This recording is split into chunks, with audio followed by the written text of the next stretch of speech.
6 గాలాలు పండించిన రైతన్నకి అన్నమే కరువైపోయింది. రైతుకు గిట్టుబాటు ధర లేక ఉరితాడు కేలాడుతుండు.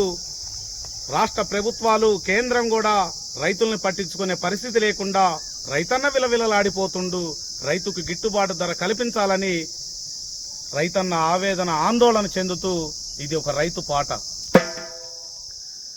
నీల రాలుతున్న రైతన్నలా చూసి గుండె జరిగిపోతూ ఉందో, కంట నీరు లేరై పారుతుందో. దేశానికే బువ్వ పెట్టేటి రైతన్న ఉరితాడు కేలాడుతుండో, ఇంత ఘోరం ఎందుకు జరుగుతుందో.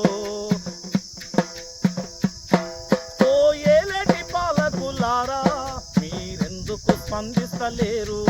ఓ ఏలేటి పాలకులారా మీరెందుకు స్పందిస్తలేరు? ములాడరాజన్న యాదగిరి నరసన్న 1000 కోట్లు అడిగినారా? ఆ రైతు గోసలు చూడొద్దన్నారా? ఆ రైతు గోసలు చూడొద్దన్నారా?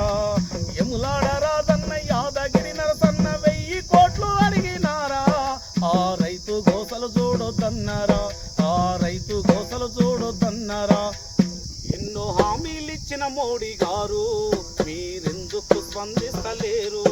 ఎన్నో హామీలిచ్చిన రేవంత్ గారు మీరెందుకు స్పందిస్తలేరు? దేశానికే బువ్వ పెట్టేటి రైతన్న ఉరితాడు కేలాడుతుండో, ఇంత ఘోరం ఎందుకు జరుగుతుందో, ఇంత ఘోరం ఎందుకు జరుగుతుందో. నేల రాలుతున్న రైతన్నలా చూసి గుండె జరిగిపోతూ ఉందో, కంట నీరు లేరై పారుతుందో, కంట నీరు లేరై పారుతుందో. ఎన్నో హామీలిచ్చిన మోడీ గారు మీరెందుకు స్పందిస్తలేరు? ఎన్నో హామీలిచ్చిన రేవంత్ గారు మీరెందుకు స్పందిస్తలేరు?